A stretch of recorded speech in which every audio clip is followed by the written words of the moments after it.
If you love Motown music and lots of singing and dancing, then make sure and head to Merrill Auditorium in Portland tonight or tomorrow. The Broadway musical hit Ain't Too Proud, The Life and Times of the Temptations opens up. Joining us this morning is one of the stars from the show, Bryce Valley. He plays Paul Williams, a founding member of the Temptations. Bryce, thanks for coming on. Appreciate it. No, I'm happy to be here. Good morning. Good morning. Good morning. Yeah. Hey, for all the folks that don't know the story of the Temptations, how does this show deliver that story, especially the timeline?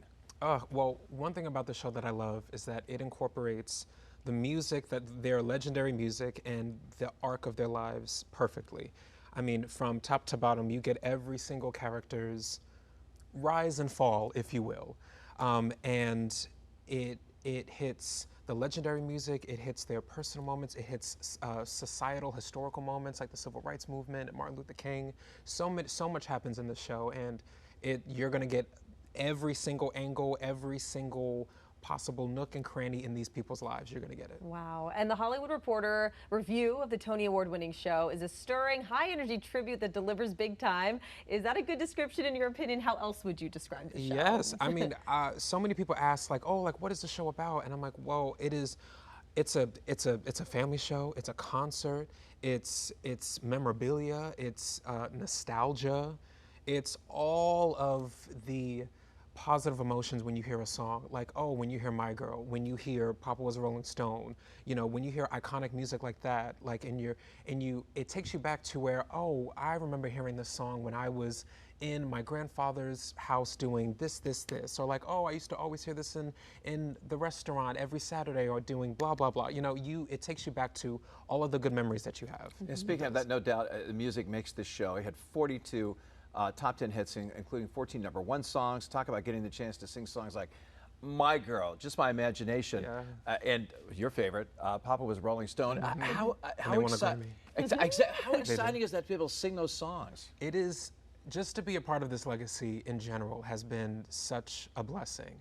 I mean, when you have 5 black men who paved the way for so many people who came after them, and then to be able to honor them in this magnitude and in this manner is more than a blessing. I mean, Otis, who is still with us, he came and saw the show about 3-4 times already, brought his family, brought his people, and so his legacy that he has created along with his family and his close friends in the group, like, they've already accepted us with open arms. And so, like, that is like that's more than enough that we can ask for. So we mentioned you played Paul Williams on the show. How is it playing that part? And did the group have any influence on you growing up and wanting to perform? Good question. Well, one, playing Paul, it's funny because when I first auditioned for the show, and, you know, they have like character breakdowns of, like, you know, how each person is. And the difference between the show is that these were real people, which I think is a good thing and a rare thing. Usually you don't see real people's lives reflected on stage like this. Usually it's in a movie. And when I saw the description, I was like, I connected with him 100%, and it ended up working out. And so I've been very grateful with that. And like how the group has influenced me. I mean, I grew up with Motown music. Anything that was old school, anything 60s, 70s, 80s, that was how I grew up. Because I'm an only child, so I grew up with a whole bunch of adults. And so so any music that they listen to, I listen to as well. And so this is the stuff that I've just always known my whole life. Yeah, you mentioned Otis Williams. Let's talk about it. He wrote the book that the musical's based on. At 83 years old, he is the last original member of the group and still tours. Can you imagine having that kind of energy at that age? You know, when you got it, you got it. And I'm going to say that he got it. And hopefully, when I'm that age, I still have it as well. Well, because when you're called to do something, you're always going to figure out a way to do it.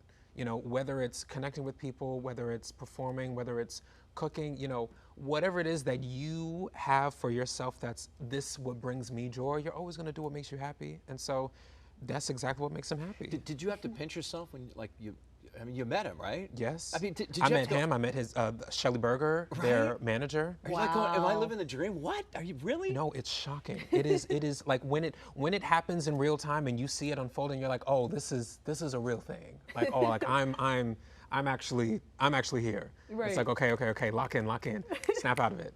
And Right. so, yeah, it's beautiful. You want to cherish every moment, right? Yes. Can you tell us more about your career and how you became an actor and your back and how this role compares to previous roles? Absolutely. Well, I grew up in the church, so I've always been performing.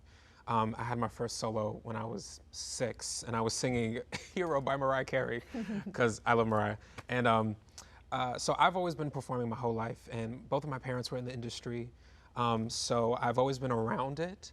And cut to me going to college for musical theater, and so since then I've just done regional work, and then I got hooked into cruise ships. I did cruise ships for a while. I did that for like 5 years, and I made great connections there, great friendships, people that I call family for sure.